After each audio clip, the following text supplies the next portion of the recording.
जय श्री कृष्णा, राधे राधे, नमस्कार प्रिय भक्तगणों, स्वागत है आप सभी का आपके अपने चैनल ज्ञान अर्थ में। आप सभी का दिन शुभ और मंगलमय हो। श्रोताओं, पिछले अध्याय में आपने रसपान किया श्रीमद् भागवत गीता के दूसरे अध्याय का दूसरा भाग। अब आप रसपान करेंगे तीसरे अध्याय का। तीसरे अध्याय का नाम है कर्म योग। इसमें कर्म योग और ज्ञान योग का भेद बताया गया है। अर्जुन ने कहा, हे जनार्दन, हे केशव, यदि आप निष्काम कर्म मार्ग की अपेक्षा ज्ञान मार्ग को श्रेष्ठ समझते हैं तो फिर मुझे भयंकर कर्म में क्यों लगाना चाहते हैं? आप अनेक अर्थ वाले शब्दों से मेरी बुद्धि को मनोमोहित कर रहे हैं। अतः इनमें से मेरे लिए जो एकमात्र श्रेष्ठकर हो उसे आप कृपा करके निश्चय पूर्वक मुझे बतलाएं, जिससे मैं उस श्रेय को प्राप्त कर सकूं। हे निष्पाप अर्जुन, इस संसार में आत्म साक्षात्कार की दो प्रकार की विधियां पहले भी मेरे द्वारा कही गई हैं। ज्ञानियों के लिए ज्ञान मार्ग और योगियों के लिए निष्काम कर्म मार्ग नियत है।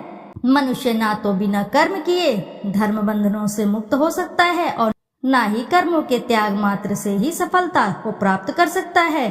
कोई भी मनुष्य किसी भी समय में क्षण मात्र भी कर्म किए बिना नहीं रह सकता, क्योंकि प्रत्येक मनुष्य प्रकृति से उत्पन्न गुणों द्वारा विवश होकर कर्म करता है। जो मनुष्य कर्म इंद्रियों को वश में करता है किंतु मन से इंद्रियों के विषय का चिंतन करता रहता है, ऐसा मूर्ख जीव मिथ्याचारी कहलाता है। हे अर्जुन, जो मनुष्य मन के द्वारा इंद्रियों को वश में करने का प्रयत्न करता है और बिना किसी आसक्ति के कर्म योग निष्काम कर्म योग का आचरण करता है, वही सभी मनुष्य में अति उत्तम मनुष्य है। हे अर्जुन, तू अपना नियत कर्तव्य कर्म कर, क्योंकि कर्म ना करने की अपेक्षा कर्म करना श्रेष्ठ है। कर्म ना करने से तो तेरी यह जीवन यात्रा भी सफल नहीं हो सकती। यज्ञ की प्रक्रिया ही कर्म है। इस यज्ञ की प्रक्रिया के अतिरिक्त जो भी किया जाता है उससे जन्म मृत्यु रूपी बंधन उत्पन्न होता है। अतः हे कुंती पुत्र, उस यज्ञ की पूर्ति के लिए संग दोष से मुक्त रहकर भली भांति कर्म का आचरण कर। सृष्टि के प्रारंभ में प्रजापति ब्रह्मा ने यज्ञ सहित देवताओं और मनुष्य को रचकर उनसे कहा कि तुम लोग इस यज्ञ द्वारा सुख समृद्धि को प्राप्त करो, और यह यज्ञ तुम लोगों की इष्ट परमात्मा संबंधित कामना की पूर्ति करेगा। इस यज्ञ द्वारा देवताओं की उन्नति करो और वे देवताओं तुम लोगों की उन्नति करेंगे। इस तरह एक दूसरे की उन्नति करते हुए तुम लोग परम कल्याण परमात्मा को प्राप्त हो जाओगे। यज्ञ द्वारा उन्नति को प्राप्त देवता तुम लोगों की सभी आवश्यकताओं की पूर्ति करेंगे, किंतु जो भी मनुष्य देवताओं द्वारा दिए हुए सुख भोगों को उनको दिए बिना ही स्वयं भोगता है, उसे निश्चित रूप से चोर समझना चाहिए। यज्ञ से बचे हुए अन्न को खाने वाले भक्त सब पापों से मुक्त हो जाते हैं, किंतु अन्य लोग जो अपने इंद्रिय सुख के लिए ही भोजन पकाते हैं वे तो पाप ही खाते हैं। सभी प्राणी अन्न से उत्पन्न होते हैं। अन्न की उत्पत्ति वर्षा से होती है, वर्षा की उत्पत्ति यज्ञ संपन्न करने से होती है, और यज्ञ की उत्पत्ति नियत कर्म वेद की आज्ञा अनुसार कर्म के करने से होती है। नियत कर्मों का विधान वेद में निहित है और वेद को शब्द रूप से अविनाशी परमात्मा से साक्षात उत्पन्न समझना चाहिए। इसलिए सर्वव्यापी परमात्मा ब्रह्म रूप में यज्ञ में सदा स्थित रहता है। हे पृथा पुत्र, जो मनुष्य जीवन में इस प्रकार वेदों द्वारा स्थापित यज्ञ चक्र नियत कर्म का अनुसरण नहीं करता, वह निश्चय ही पापमय जीवन व्यतीत करता है। ऐसा मनुष्य इंद्रियों की तुष्टि के लिए व्यर्थ ही जीता है। परंतु जो मनुष्य परमात्मा में ही आनंद प्राप्त कर लेता है तथा वह अपनी आत्मा में ही पूर्ण संतुष्ट रहता है, उसके लिए कोई नियत कर्म कर्तव्य शेष नहीं रहता है। उस महापुरुष के लिए इस संसार में ना तो कर्तव्य कर्म करने की आवश्यकता रहती है और ना ही कर्म को ना करने का कोई कारण ही रहता है, तथा उसे समस्त प्राणियों में से किसी पर निर्भर रहने की आवश्यकता नहीं रहती है। अतः कर्म फल में आसक्त हुए बिना मनुष्य को अपना कर्तव्य समझकर कर्म करते रहना चाहिए, क्योंकि अनासक्त भाव से निरंतर कर्तव्य करने से मनुष्य को एक परमात्मा की प्राप्ति हो जाती है। राजा जनक जैसे अन्य मनुष्य ने भी केवल कर्तव्य कर्म करके ही परम सिद्धि को प्राप्त की है। अतः संसार के हित का विचार करते हुए भी तेरे लिए कर्म करना ही उचित है। महापुरुष जो आचरण करता है, सामान्य मनुष्य भी उसी का ही अनुसरण करते हैं। वह श्रेष्ठ पुरुष जो कुछ आदर्श प्रस्तुत कर देता है, समस्त संसार भी उसी का अनुसरण करने लगता है। हे पृथापुत्र, तीनों लोकों में मेरे लिए कोई भी कर्तव्य शेष नहीं है। ना ही किसी वस्तु का अभाव है, ना ही किसी वस्तु को प्राप्त करने की इच्छा है। फिर भी मैं कर्तव्य समझकर कर्म करने में लगा हूँ। हे पार्थ, यदि मैं नियमित कर्मों को सावधानी पूर्वक करूँगा तो यह निश्चित है कि सभी मनुष्य मेरे ही मार्ग का ही अनुगमन करेंगे। इसलिए यदि मैं कर्तव्य समझकर कर्म ना करूं तो ये सभी लोग भ्रष्ट हो जाएंगे। तब मैं अवांछित सृष्टि की उत्पत्ति का कारण हो जाऊंगा और इस प्रकार समस्त प्राणियों को नष्ट करने वाला बन जाऊंगा। हे भरतवंशी, जिस प्रकार अज्ञानी मनुष्य फल की इच्छा से कार्य सकाम कर्म करते हैं, उसी प्रकार विद्वान मनुष्य को फल की इच्छा के बिना संसार के कल्याण के लिए कार्य करने चाहिए। विद्वान महापुरुष को चाहिए कि वे फल की इच्छा करने वाले सकाम कर्मी अज्ञानी मनुष्य को कर्म करने से रोके नहीं, जिससे उनकी बुद्धि भ्रमित ना हो, बल्कि स्वयं कर्तव्य कर्म को भली भांति प्रकार से करता हुआ उनसे भी भली भांति कराते रहना चाहिए। जन्म से लेकर मृत्यु तक के सभी कर्म प्रकृति के गुणों के द्वारा संपन्न किए जाते हैं। अहंकार के प्रभाव से मोहग्रस्त होकर अज्ञानी मनुष्य स्वयं को कर्ता मानने लगता है।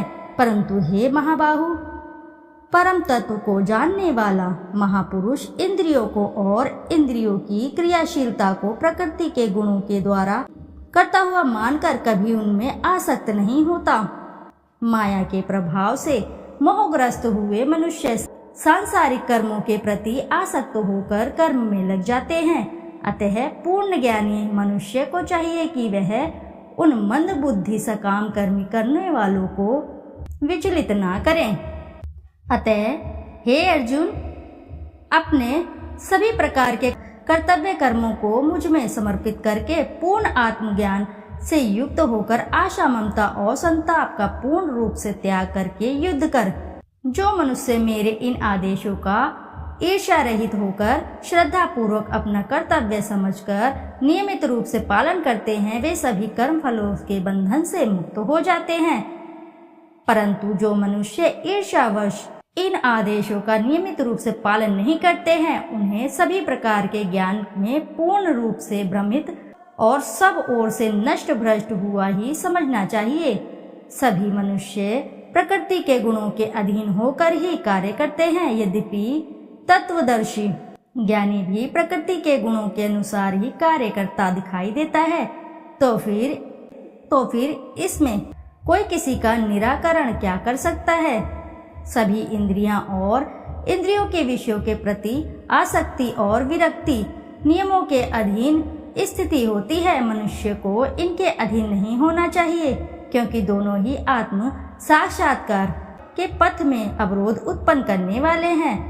दूसरों के कर्तव्य धर्म को भली भांति अनुसरण नकल करने की अपेक्षा अपना कर्तव्य पालन स्वधर्म को दोषपूर्ण ढंग से करना भी अधिक कल्याणकारी होता है। दूसरे के कर्तव्य का अनुसरण करने से भय उत्पन्न होता है। अपने कर्तव्य का पालन करते हुए मरना भी श्रेष्ठकर होता है।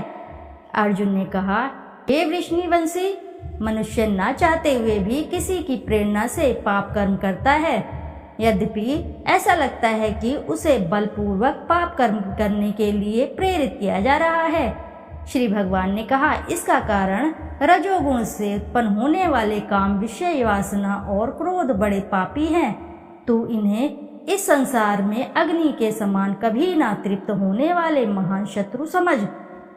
जिस प्रकार धुएं से अग्नि और धूल से दर्पण ढक जाता है तथा जिस प्रकार गर्भाशय से गर्भ ढका रहता है, उसी प्रकार कामनाओं से ज्ञान ढका रहता है। हे कुंती पुत्र, इस प्रकार शुद्ध चेतन स्वरूप जीवात्मा का ज्ञान कामना रूपी नित्य शत्रु द्वारा ढका रहता है, जो कभी भी तुष्ट न होने वाली अग्नि की तरह जलता रहता है। इंद्रिय, मन और बुद्धि कामनाओं के निवास स्थान होते हैं। इनके द्वारा कामनाएं ज्ञान को आच्छादित करके जीवात्मा को मोहग्रस्त कर देती है। अतः हे भरतवंशियों में श्रेष्ठ, तू प्रारंभ में ही इंद्रियों को वश में करके और आत्मज्ञान और आत्म साक्षात्कार में बाधा उत्पन्न करने वाली इन महान पापी कामनाओं का ही बलपूर्वक समाप्त कर। हे अर्जुन, इस जड़ पदार्थ शरीर की अपेक्षा इंद्रियां श्रेष्ठ हैं, इंद्रियों की अपेक्षा मन श्रेष्ठ है, मन की अपेक्षा बुद्धि श्रेष्ठ है, और जो बुद्धि से भी श्रेष्ठ है तो वही सर्वश्रेष्ठ शुद्ध स्वरूप आत्मा है। इस प्रकार हे महाबाहु अर्जुन, स्वयं को मन और बुद्धि से श्रेष्ठ आत्मा रूप समझकर बुद्धि के द्वारा मन को स्थिर करके तू कामनाओं रूपी दुर्जय शत्रु को मार। इस प्रकार उपनिषद, ब्रह्म विद्या तथा योग शास्त्र रूप श्रीमद् भागवत गीता के श्री कृष्ण अर्जुन संवाद में कर्म योग का नाम 3 अध्याय संपूर्ण हुआ। हरि ओम तत्सत। प्रेम से बोलिए श्रीमद् भागवत गीता की जय। श्रोताओं, आपसे एक छोटी सी रिक्वेस्ट है, यदि आपको वीडियो अच्छी लगती है तो वीडियो ज़रूर लाइक कीजिए। आपका एक लाइक कमेंट मुझे प्रेरणा देता है, मुझे प्रोत्साहन देता है इस तरह की नई नई वीडियो लाने के लिए, इस तरह और भी मेहनत करने के लिए। श्रोताओं, आप प्यारे से लाइक और कमेंट में मुझे अपना आशीर्वाद जरूर दीजिए। फिर मिलते हैं आपसे अगले अध्याय में, यानी कि 4थे अध्याय में। जब तक के लिए नमस्कार श्रोताओं।